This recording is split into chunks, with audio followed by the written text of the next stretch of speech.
Good evening, everyone. My name is John Tibbs. I'm the event coordinator here at the Valley Province Book Centers. Before we begin, I would like to acknowledge that the store is located here in Treaty 1 territory. That is, of course, the traditional territory of the Anishinaabe, Anishinaabe, and the homeland of the Métis Nation. In addition to the Valley Province Booksellers itself, has some land once occupied by the Métis community of Town. We are, of course, gathered here tonight, both in person and virtually, to celebrate the launch of Waltraut by Gabriele Goldstone.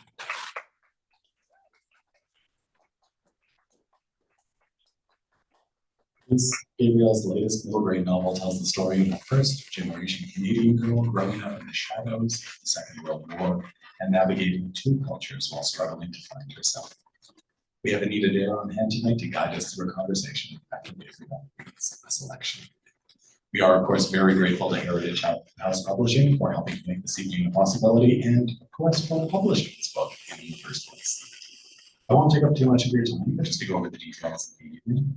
We'll start off with a reading from Gabe from the podium, and then we'll move along to a conversation hosted by Anita Daher. Following the conversation, there'll be an opportunity for you folks to ask questions. So feel free to let those percolate over the course of the conversation. And if you do have a question at that point, please put your hand up in the air and I will run over in a non-threatening manner with this microphone and ask you to speak. This is not because we don't think you can project, it's just to ensure those watching at home can ask questions. I'll be back at the end to let you know how you can go about getting a copy of tonight's book signed.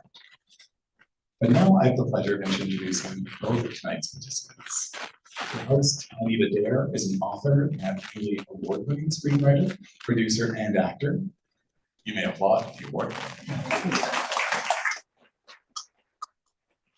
She has been entrenched in the publishing industry since 1995 and is integral in organizing writing communities in the Yellowknife, Northwest Territories, and the Algoma region of Ontario before landing in Winnipeg in 2004. We're very pleased to have her here. From 2019 to 2021, she served as chair of the Writers' Union of Canada. Her most recent novel for young readers is In a Better and Pandemonium, and she is currently shopping around the film adaptation of her 2020 YA novel, You Don't Have to Die in the End. She thinks too much, rises too early, and in her spare time enjoys renovating old campers. Our featured author tonight, Gabriele Goldstone, writes the book she wanted to read when she was growing up in the Winnipeg suburbs. As the daughter of immigrants, she couldn't find her family stories in the books, and instead escaped into the world of Nancy Drew. She holds a master's degree from the University of Manitoba, focusing on German literature, and a BA in English. She's a critically acclaimed author of books for children and young adults, including Stone, Tainted Amber, Broken Stone, and of course, Waltraut. Please join me in giving a very warm welcome to Gabriele Goldstone.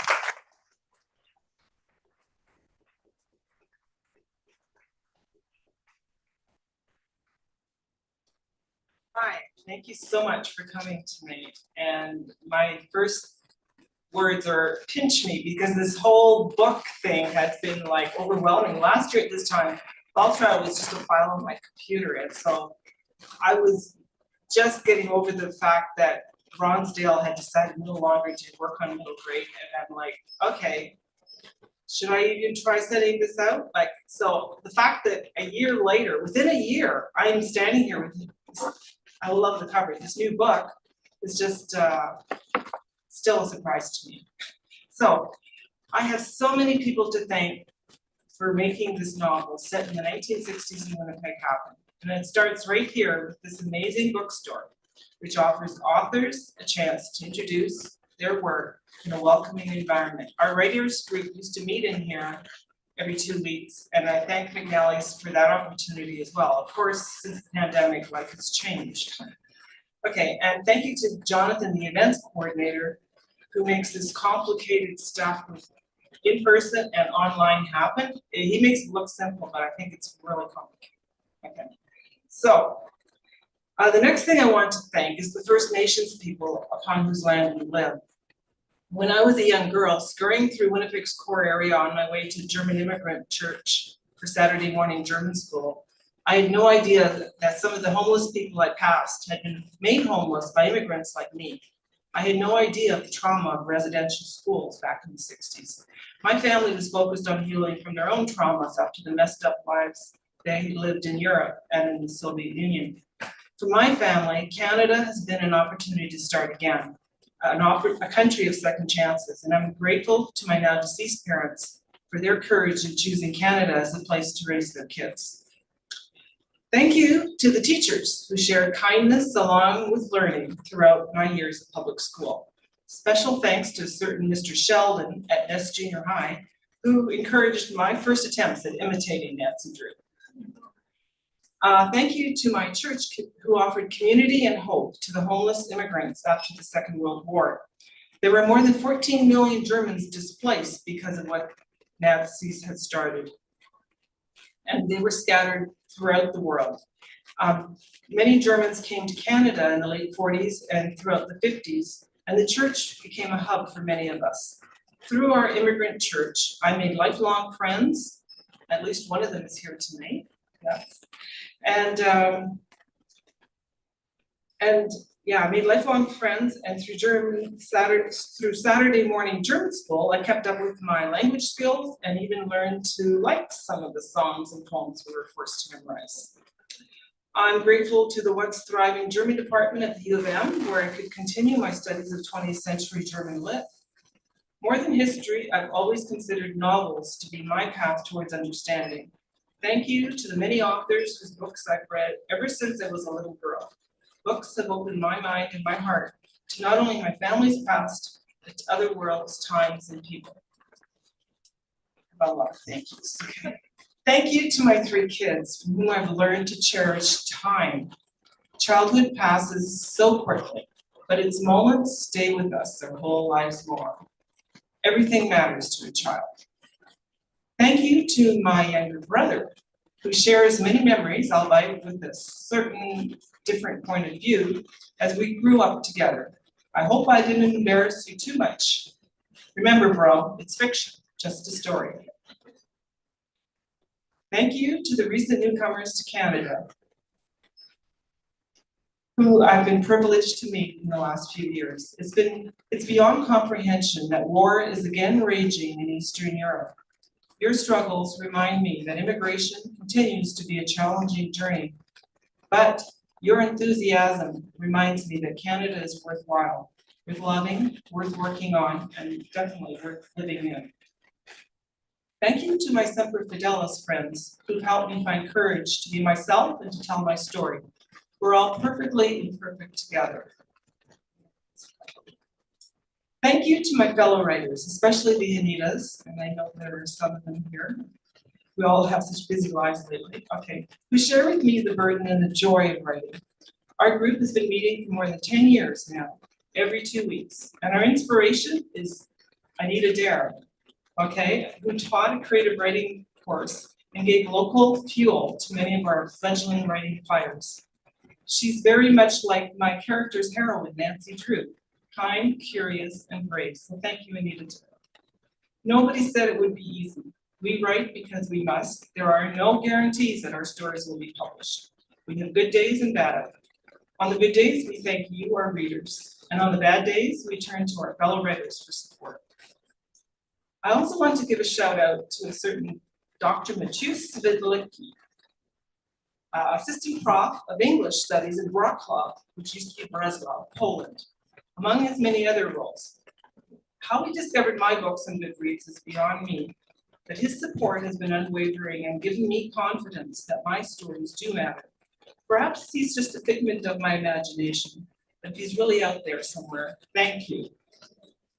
Of course, this book wouldn't exist without Heritage House. So a huge thank you to Laura Cardick for believing in Waltraut, to the cover designer, I just wrote this cover, Zatara Ashrafologalai, for the delightful pink cover that zooms right into what the story is about, to the theme of friendship and of belonging. Thank you to Deborah Fraser, who couldn't make it because she's partying after that wonderful football game, who nudged me along when I got too wordy or too shallow. Thank you to Nandini Thacker for calling me out on sensitive issues. Thank you to Monica Miller for helping market this book, so much harder than writing. And thank you to Kimiko Fraser for the book trailer and videos. Thank you also to the pre-release readers who offered up such beautiful endorsements. I'm over the moon grateful. I have to mention Marcia Scrippett. She's been such a wonderful support to me as a writer. And I'm grateful to Nancy Drew for the countless hours of escape, where as a young reader, I learned about the powers of being kind, brave, and curious. Still working on them, but she's my role model. Thank you to all my friends. Waltraut is a book about fitting in and about connection. Without friends, I would still be like that lonely little girl you needed to be opening chapters of Waltraut. You've made my life so much brighter. Pinch me. Thank you.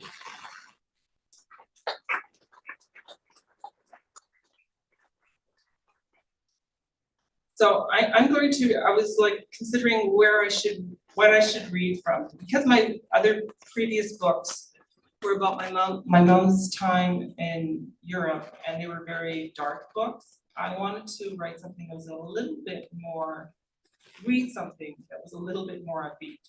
So chapter 1 is shows this girl being bullied in a grade 5 class. Chapter 2 is about the Holocaust visitor who reminds Waltraut of the problems that resulted because of the Nazis in Europe. And so those two chapters make Waltraut feel pretty small. So in chapter 3, you meet her and she's in the closet. So I'll just read this. Lunchtime is never easy, and today it's impossible. In the lunch hour mayhem, I get more than my normal share of jabbing elbows, stepped on toes, and unfriendly stares. I wander out into the black and white tiled hallway with my brown lunch bag. We're not allowed in the hallway until 12:30, but I can't stay in my seat. The hallway monitor, Mr. George, gives me a questioning stare. It's not 12:30 yet. I go back. Milk delivery just arrived. You'll miss out. Go. I'm not feeling well. Well, why didn't you say so? Off to the office then. But when I get to the office, I see Mrs. Bernstein through the secretary's window. She's talking to the principal, Miss Fanny Still. There's no way I can go inside. I look for an escape and see the janitor's closet door slightly ajar. I slip in, close the door, and slide down the wall onto a cold, stained concrete floor. I open my lunch bag. Leberwurst or liverwurst on rye, like always. The sandwich usually tastes much better when I'm alone, but today it tastes like tire rubber. At least the smell of liverwurst overpowers the musty smell of the damp mop sitting beside me. It's dark in here. Only a sliver of light squeezes in from under the door. For the first time all day, I relax. My liverwurst on rye tastes much better now. But that pickle that goes with it has a juicy and satisfying crunch. Mammy and I stuffed many pickles into brine at the end of last summer. She makes the best pickles. Everyone knows that. Even better than the ones that come in big jars. I wipe dribbles of pickle juice off my chin. I'm thirsty. Milk would be nice, but it's not worth the risk of leaving this safe cave. When I'm done the sandwich, crust and all, even if Mammy isn't here to give me an approving nod, I refold the wax paper. She'll be happy to reuse it. When I eat in the classroom, I usually crumple everything up in the trash can. I don't want the other children to think we can't afford fresh wax paper every day. I grab the apple from the bottom of my paper bag. Of course it's bruised, but I managed to eat around the brown spots. And then, because it's mostly dark in this closet and I'm still hungry, I eat the mushy parts too. Holding the apple core in my hand until I find a garbage can, I lean back and stretch my legs out in front of me. In the partial light, I study my scuffed shoes, my knee-highs, which never stay up, and my knees, knobby and scabby from too many falls. The squeaky milk cart passes by in the hallway. The hallway monitor talks to some students and feet move back and forth. I wish my cat Puff were cuddling here with me. I also wish I had a book to read. I could be solving a mystery with Nancy Drew. In The Secret of the Old Clock, she was stuck in the closet. But soon my eyelids become heavy. When the apple core falls from my hand, I don't pick it up. Instead, I scrunch myself into a tight ball as if I'm puffed and doze. When I open my eyes again, I inhale the stench of dirty dampness. Where am I? Right. Yeah, I'm in the janitor's mop closet. I stifle a tickle in my nose that threatens to explode into a sneeze. Ready? Footsteps stop right outside the door. Two big boots appear through the crack of light at the bottom. They linger and keys jingle. Around me hang only brooms, mops, and rags. There's nowhere to hide. What would Nancy do now? Such a predicament. More footsteps approach quickly, getting louder. They sound like heels, lights to cattle. Mr. Gardner, I need to ask you something. It's the principal in Spanish still. Yo, I've never heard a janitor speak before. I'm surprised by his accent. We're looking for a student. The Spanish still clears her throat. Sorry, I forgot you're an immigrant. I'll speak slower. Her throat becomes louder and more teacher-like. Grade fiber, long blonde hair, skinny. His answers garbled like he's talking into a wall. Principal responds, again in her slow, rude voice, but with an undertone of something else. Well, if you see her, please bring her to the office. Yo. Again the accent. Sounds German. You need to work on your English, the Spanish Del's tone, strong and clear, friends with superiority. We have to be able to communicate. Understand? I ball my fists, angry that she treats the janitor like a child. Happy with his janitors. I have to help him learn his English better, so nobody treats him like the principal treats Mr. Gardner. Yeah, ma'am. His voice matches hers in formality, and I nod my support. The heels fade away just as the buzzer sounds again. Which buzzer was that? How long have I been in here?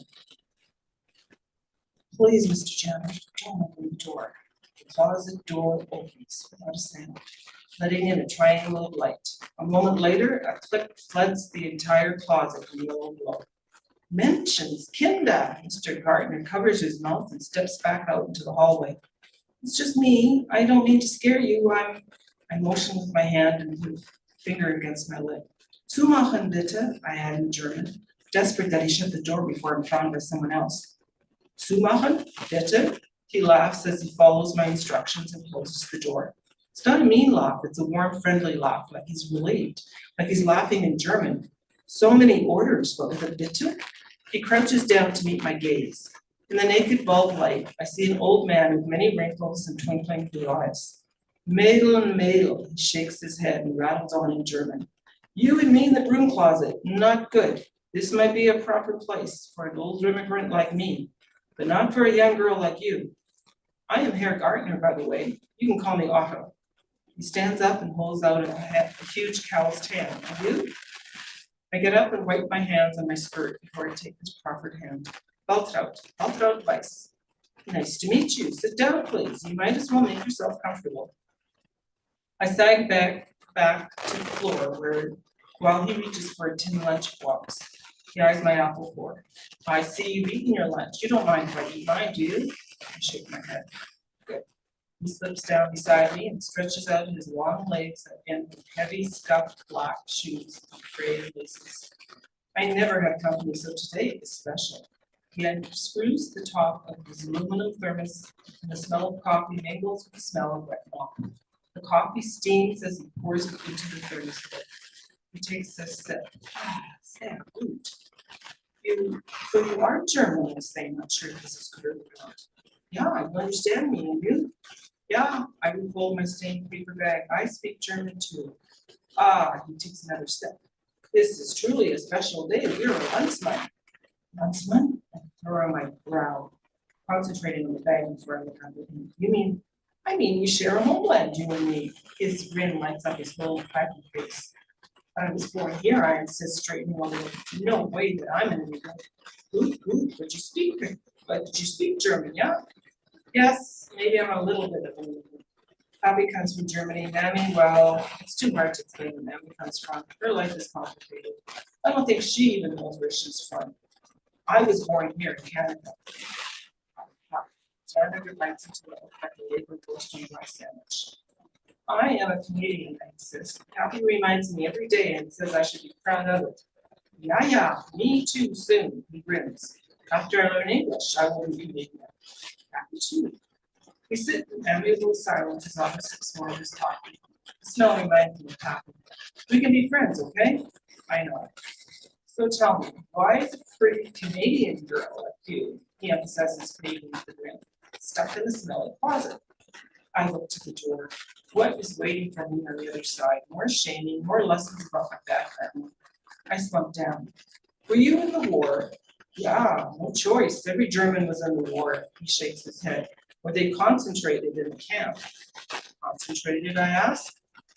You know, concentration camps. Maybe you will learn about them when you study at school. You had no choice, I thought. Do you have a choice about going to school? No. Well, men had no choice about joining the army. Did you kill people, I asked, remembering Mrs. Bernstein's tears. Did you kill Jews? Ah, he munches his sandwich and sips coffee. I take his silence as well. We had a Jewish guest today. She says that the Germans killed all her family, even her little brother. The janitor finishes the sandwich, carefully folds the wax paper and puts it into his tin lunchbox. Yeah, he pours more coffee into his thermos lid and puts it down between his knees.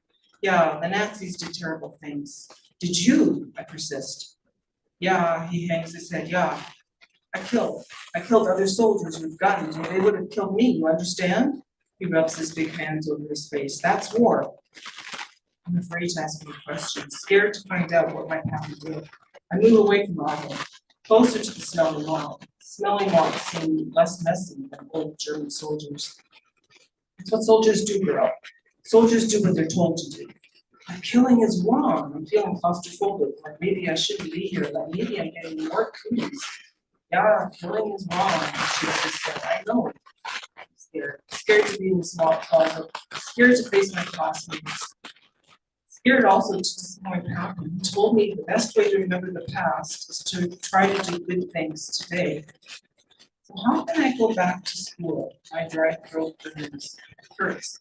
I was a soldier, Maitland, but you were not a soldier. You weren't even alive then. My happy was a soldier, he flew airplanes and dropped bombs. Happy my brother even built models of the planes. I was a hangman. Tears dripping down my cheeks. It'll be impossible to have Canadian friends, I see.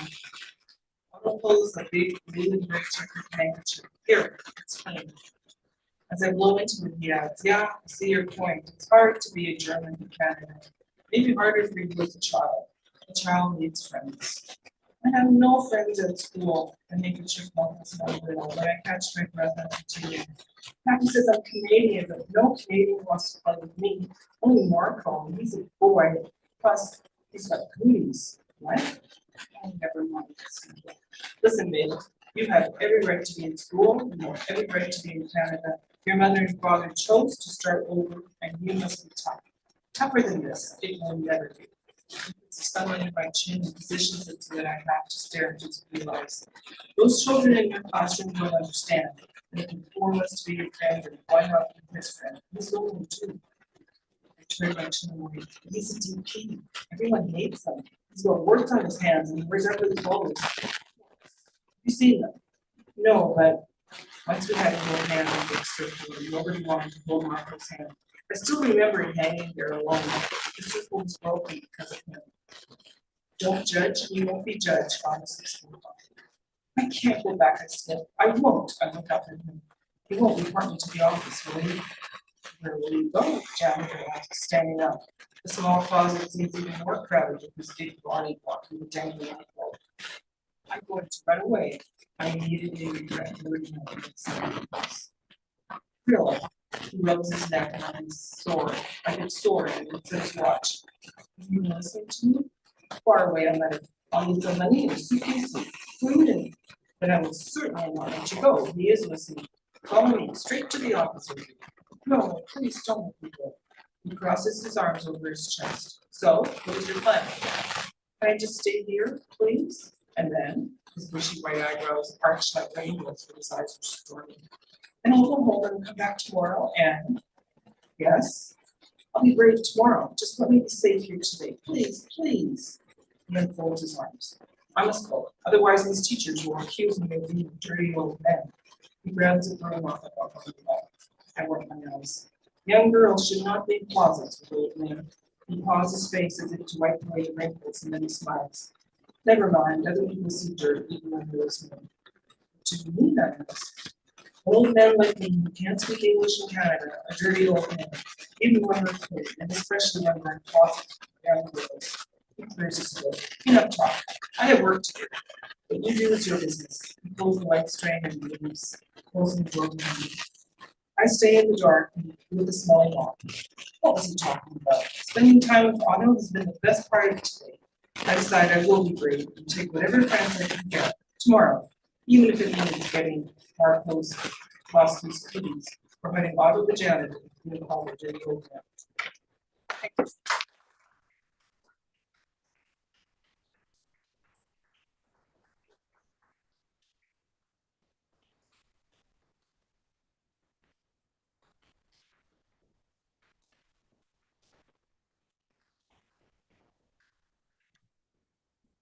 Thank you. Thank you, John. And thank you, Gabe. Thank you so much. I am so honored and moved that you invited me to have this conversation with you. So Gabe and I have known each other for quite a few years. I was actually trying to figure out when we all met. The Anitas, I'm comfortable now saying the Anitas for a while, it was a little weird for me. But I can't remember when that was, around 2007 or so? Oh, yeah, somewhere around there, maybe 08.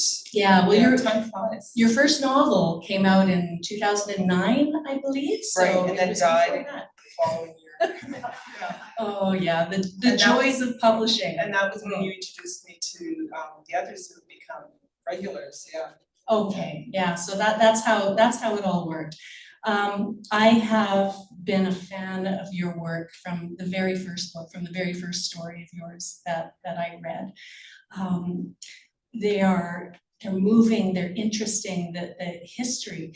Harriet, another writer friend of ours, and I were just talking about the importance of moments in history, writing them into our stories so that our young people can understand them, and if they can understand them through the skin of a character, even better, to make it real, to make it relevant and now. And you've done that. I mean, your stories, previous stories, have been based on your mother's life, and you write such difficult subjects, but we are going through that journey with her, based on it, not completely fact, but choosing what needs to be included. And now you have this story set in the 60s that's inspired by your life. Right, and I hear that the 60s are now considered historical times. I hear that too. I'm feeling a little historical today. So how was that experience? Drawing from your life, choosing elements from your life, how was that a difficult or a fun experience, deciding how you were going to shape the story, what you were going to draw upon? I am particularly interested in certain elements that might be drawn from fact, but we can talk about that later. Yeah, well, it's definitely a mixture of fact and fiction, right? But I almost am afraid to say this book was incredibly easy to write. I had so much fun writing it. I mean, those other books I did so much research for, and I was constantly consulting, history books and trips and stuff. And this book was just like, I don't know, I mean, it's fiction, but it was a joy to write. It was definitely a lot of fun playing with this little girl. Maybe I just like that age. I think that age is such a wonderful age where you're open-minded and way less complicated than the teenagers who have totally different relationship with life. I'm with you. I love this age being so open. Of course, Waltraut, I was with her right from page one. Right from the first paragraph, she is mortified because the teacher's calling upon her, and she just wants to sink into that desk and sink into the floor, and so I was right with her there. And her discoveries through this book as she's going through life. I mean, you've written this character and her story with honesty, going through some difficult elements, and with such grace especially through those difficult parts. I was completely moved. I had to sit down and keep reading. This was one of those books where I'm walking around the house because I have other things that I have to do, but I've got, just like when I was a little girl reading Nancy Drew, by the way, you know, just doing my chores and doing things and reading this story. I was completely in her skin as she went through this story. I think every child knows may not know what it feels like to be the child of immigrants. And to go through that experience, and especially during this time where she's being called names and her family's being called names. But I've certainly felt like an outsider in my life. And I think a lot of children feel that no matter what their background. So I think they are also going to absolutely relate to Waltraut and love her as I did as well. I was actually, just a quick question, because I have to know, previous stories were based on your mother's life. Mm-hmm. This story was inspired by your growing up in the 60s in Winnipeg, right, but is fiction. But the mom's name is Katya. Is this meant to be Katya from the same, like, did she come to Canada? I mean, I have to know. Did you think about that, or is it just by chance? No, definitely there's a connection there. Okay, because you don't mention it anywhere. Well, no, but I mean, at one point, when they're gardening, Katya, the mother, says, "You're never going to be a kulak," you know, so I'm just kind of put hints of it in, but it's not necessary for understanding the story. Right, because it's not her story, but it is certainly peppered in, and so very interesting to see how, you know, her life might, what happened in between there. Maybe that'll be a future book anyway. But set in the 60s, and speaking of 60s, we have this very fun thing. We're going to get into actual questions about the story, and because these things were pretty popular in schoolyards in the 60s. Cootie catchers. Cootie catchers, otherwise known as fortune tellers. So we have questions that I'm going to access from a sheet of paper, but you are going to choose, and it's going to tell the fortune of which questions you're going to get. Hang on a second. First of all, I have to set things up. So if you want to talk about anything. No, well, I'll explain that. You know, the last time I did a book launch here, I felt incredibly nervous and kind of read everything. So after that book launch, I joined Toastmasters for 6 months and learned that if I have something written down, I'm going to read it. But if I don't know what the question is, then I can't have the answer written down. And so by doing this way, I'm going to be hopefully more natural and not try to read the prescribed answer. Sounds good to me. All right, would you like to choose a color? I'll go for red. R-E-D. Okay, now we have numbers 3, 4, 7, and 8. I'll go for 7. 1, 2, 3, 4, 5, 6, 7. Okay. 1. Choosing number 1. So now I'm going to fold that flap over. Oh, and so now we have, you can choose. We have number 1, A, B, or C. I'll go for B. B. Okay. For those who have not yet read this beautiful novel, and you will, and you'll read it very quickly, like I did, the family has a boat at one point in the story. Did your family have a boat like Waltraut's family did? Yes, we had a boat, and it arrived in the middle of winter down a snowbank-lined street, and we're playing outside. We're laughing like, look at this Sears truck bringing a boat. Who would get a boat in February? And it stopped in our house. So yeah, that's the boat connection. A Sears truck? Yeah. Simpson Sears. Okay. Simpson Sears. I actually wasn't aware of that in my youth, that you could get a boat from Simpson Sears. Yeah. Well, that's pretty cool.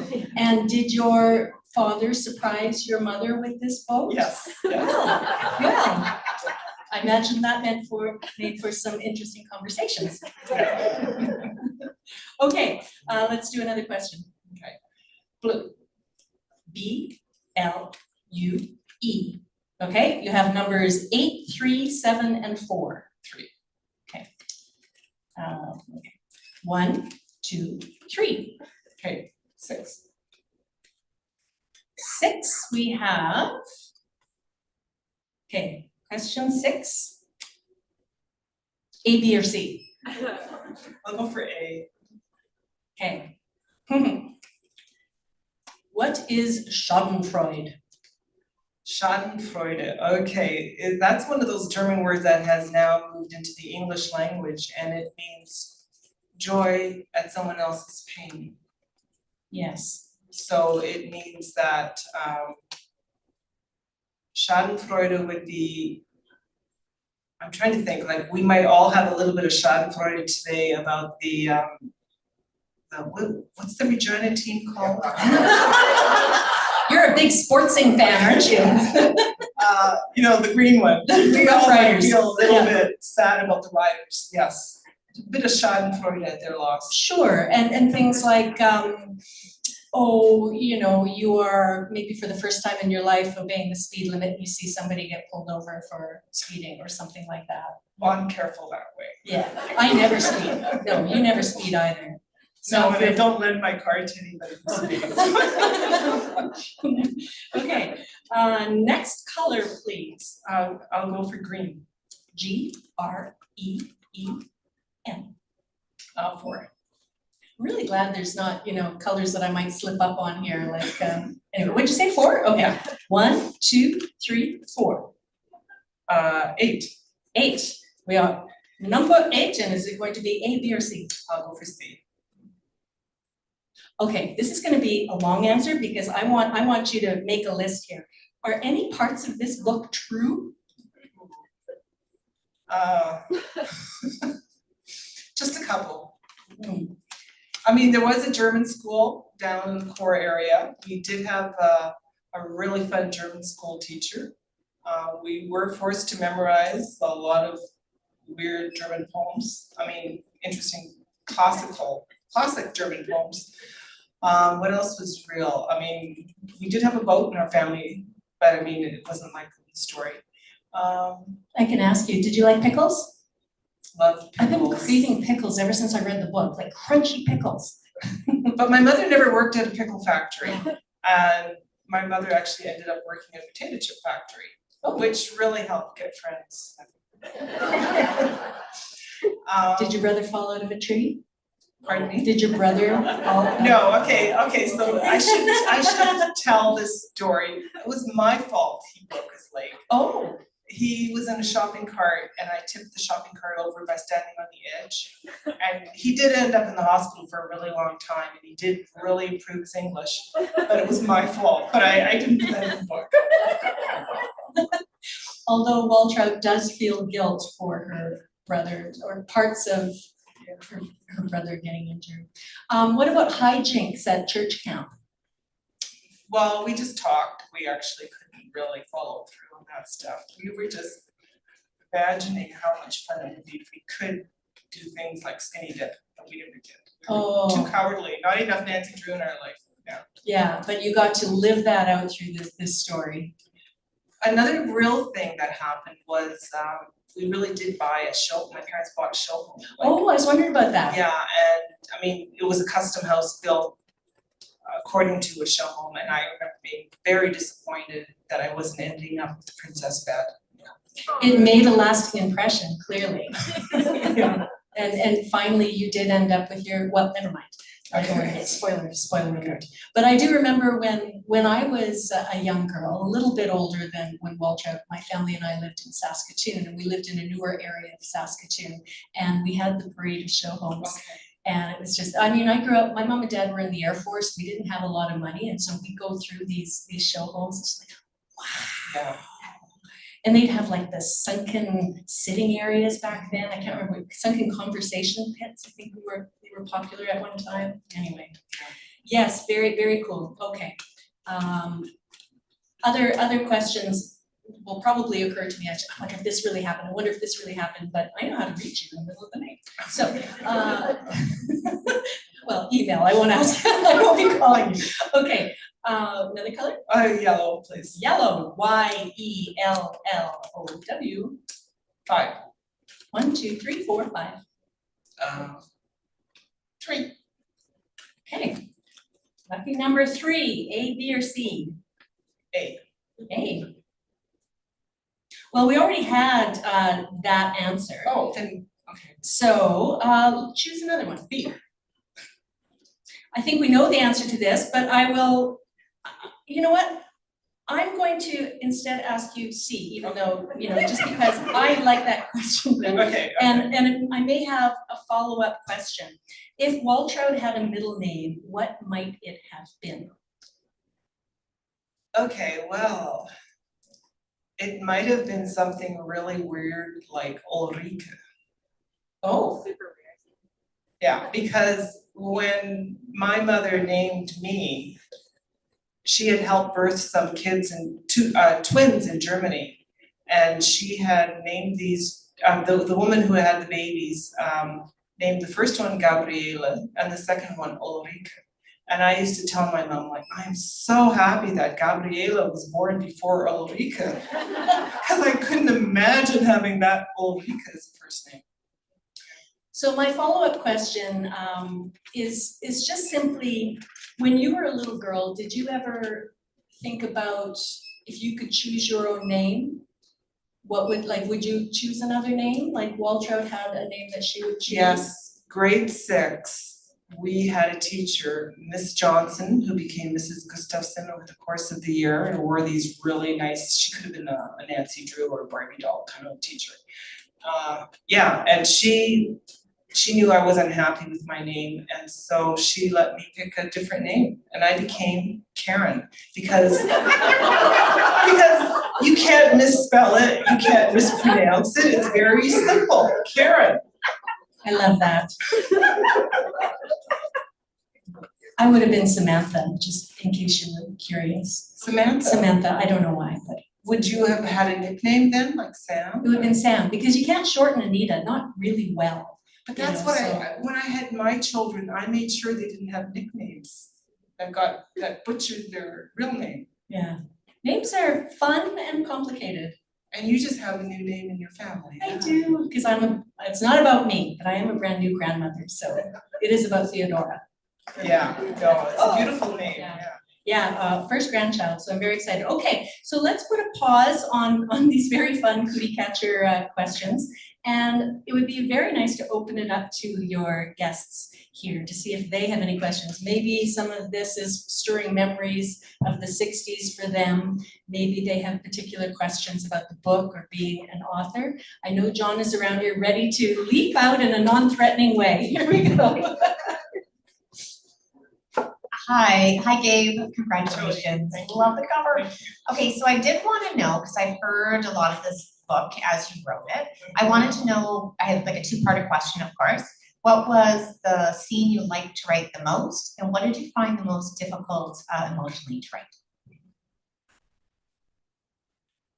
Oh, thanks for the easy question there, Joey. You can always count on pals. Who let her here? Okay. The scene that was the most fun to write might have been the skinny dipping one, because I didn't think the publisher would actually put it in. I thought they would edit it out.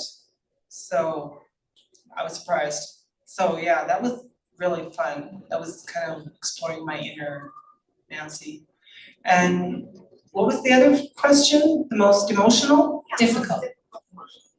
Oh, definitely that would have been the scene where she is overwhelmed with guilt and she feels the minister has to pray with her to kind of learn to be born again. And that was a really challenging, I didn't want to go too far, and yet I did want to explore that. So I was kind of like on a narrow wire for that. This was after the skinny dipping and then the repercussions. Yeah, when her guilt was overwhelming her and she felt the burden of that in the church, in the closing church service. Yeah.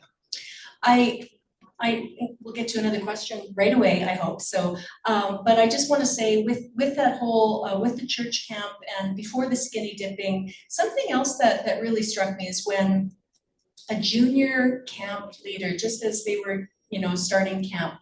They went out in a boat, and she said that, the senior camp, the cot, whatever they're called, that stay in the cabins with the girls. Yes, counselors.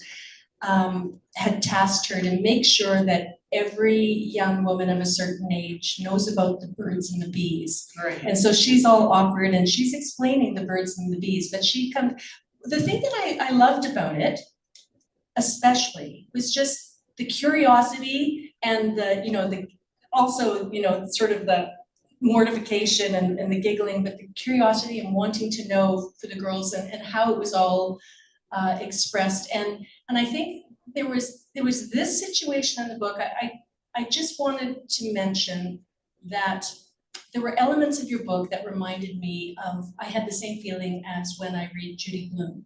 And that's the honesty and the grace that I was talking about. And I just thought you handled it so well and so believably.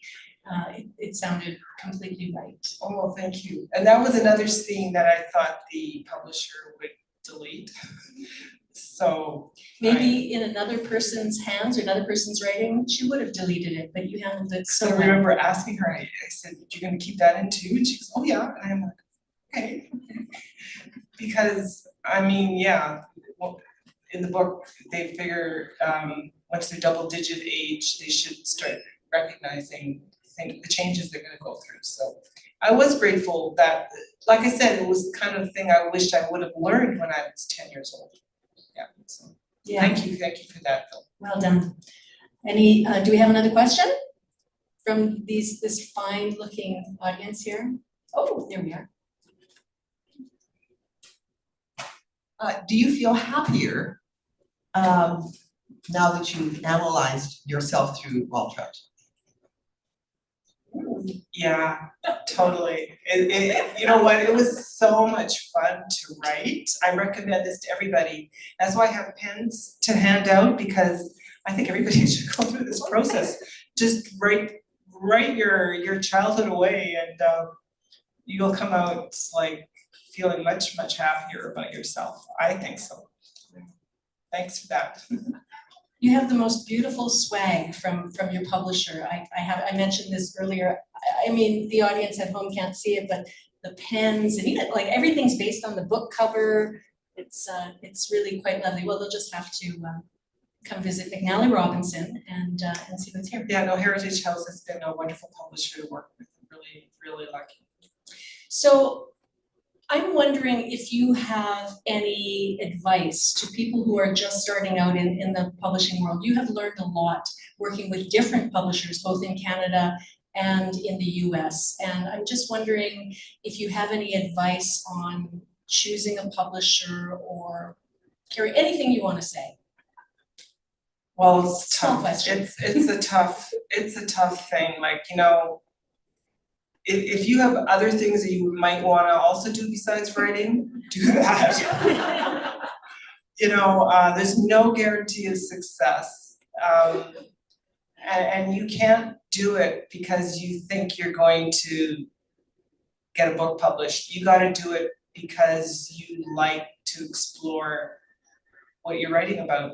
And that's the only thing that you should be doing, because if you're trying to write towards the market's going to change, and you're never going to sometimes you match up, but it's like, going to the Red River X and seeing those people walking around with the big stuffed animals, some of them win those big stuffed animals, but what about all the rest of us that don't win those big stuffed animals? Are we going to be having fun at that fair too, or are we just going to feel like we're losers? So write what you want to write. I would say write every day. For me, it's become something as simple as I can't do the rest of my day until I've done my writing. And don't have high expectations, because those publishers are really struggling. I mean, what are people doing at home right now? They're not reading books. You know what they're doing? They're watching a movie, or they're playing a video game. So the book market, sadly, is shrinking, I think, but that's just. Yeah. Or maybe turning around. I'm actually seeing more and more interesting kinds of book clubs, and I like to think that, I mean, yes, we have been sucked into the internet and our attention spans are shorter and it's all about instant gratification, but I'm seeing more and more surprising groups of people, particularly young people, are turning away from that. They're not wanting to read an ebook, they're wanting to read a physical copy of a book. You're right. You know, And cell phone bans have just come into effect, I mean, In there might schools? be a change. There might be a change, you never know. The only thing that we can really count on is storytelling has existed from the beginning of time. And storytelling exists in different forms, in different ways. And in different times, people turn to one form and then another. But these other forms of stories that we're talking about, you know, whether it's audio or music or movies, it starts with a story. Totally, and you're a screenwriter, so you know that for a fact, that's so true. It is so true, but we keep on, and I know that there are definitely difficult aspects of the publishing world, and you have gone through so much, and I think another bit of advice you can give is just be persistent, because your first publisher, you hinted at that. Would you like to talk about, explain what happened there? Well, I mean, you know, when I got a contract with my first publisher down in Austin, Texas, like people were saying, oh, you got the jackpot, like, you know, American publisher, American distribution, and you know, things will go well.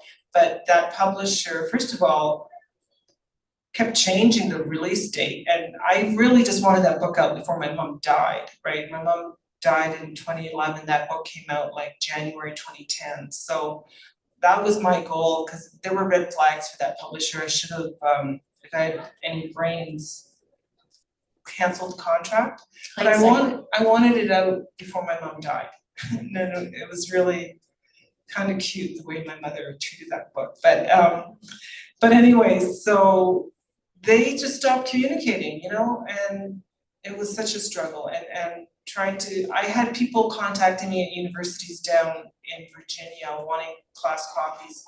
Do you think my publisher could follow through? It was like I was talking to a wall, but I mean, I don't want to badmouth them. No, I mean, They struggled. they were a struggling business, and they gave you your first publication and you learned from it, and then you moved to Canadian publishers and lived happily ever after. You know, Totally. you're like one of those famous authors that lives in a castle now, right? That I always dreamed about when I was a girl. I'm pretty sure. But yeah, life goes on and storytelling goes on, and do you have anything in the works for a next book?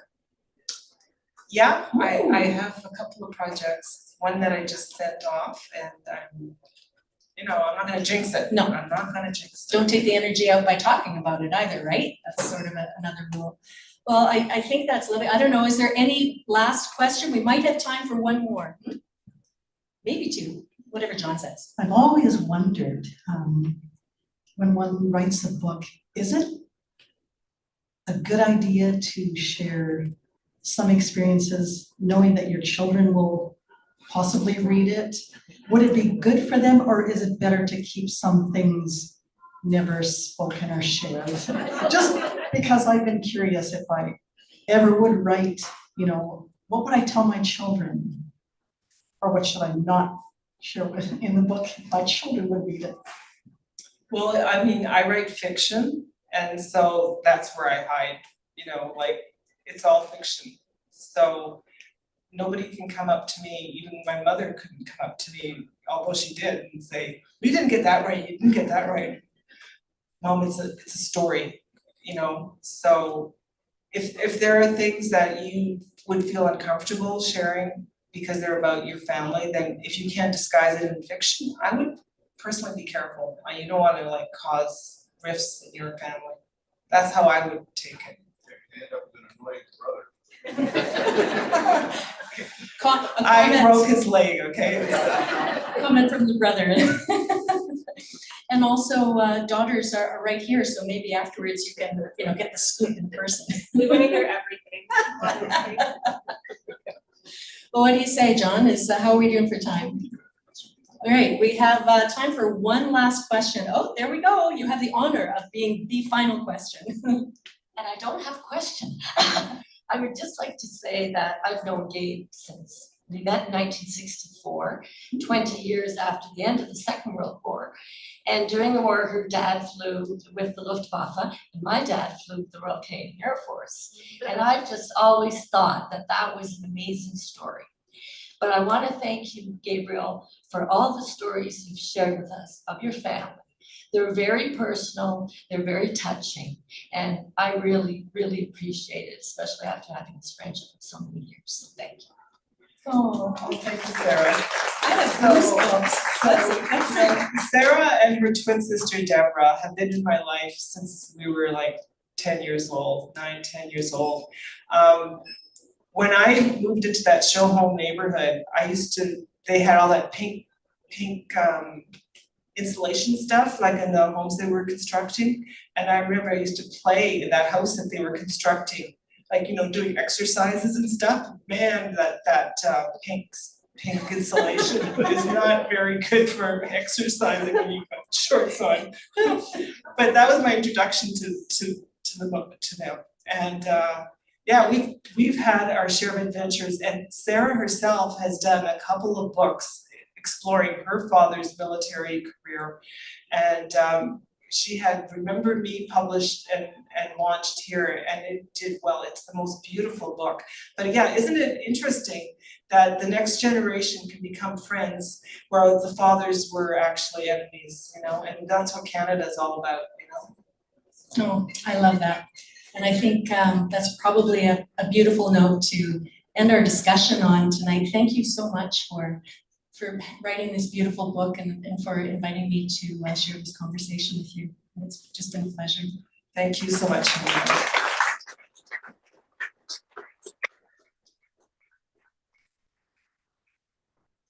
Thank you both very much as well. We will move along to the signing portion of the evening in just a moment. So the author, formerly known as Karen, Gabriele Goldstone, will take her place behind the signing table. Please feel free to come up and have a copy of Waltraut signed before you pay for it. Just please do pay for the book at some point before you hit the parking lot. We are so grateful to Monica and all at Heritage House for all the work that they do, but particularly tonight for all the work they did in bringing this book to our readers here in Winnipeg. So thank you all so very much. Thank you very much, of course, to Anita Daher for hosting the conversation and for managing the cootie catcher with such aplomb. So thank you very much, Anita. And thank you all for joining us here tonight, both in person and virtually. Please join me in giving a very warm closing round of applause to Gabriele Goldstone. Have a wonderful evening, everyone.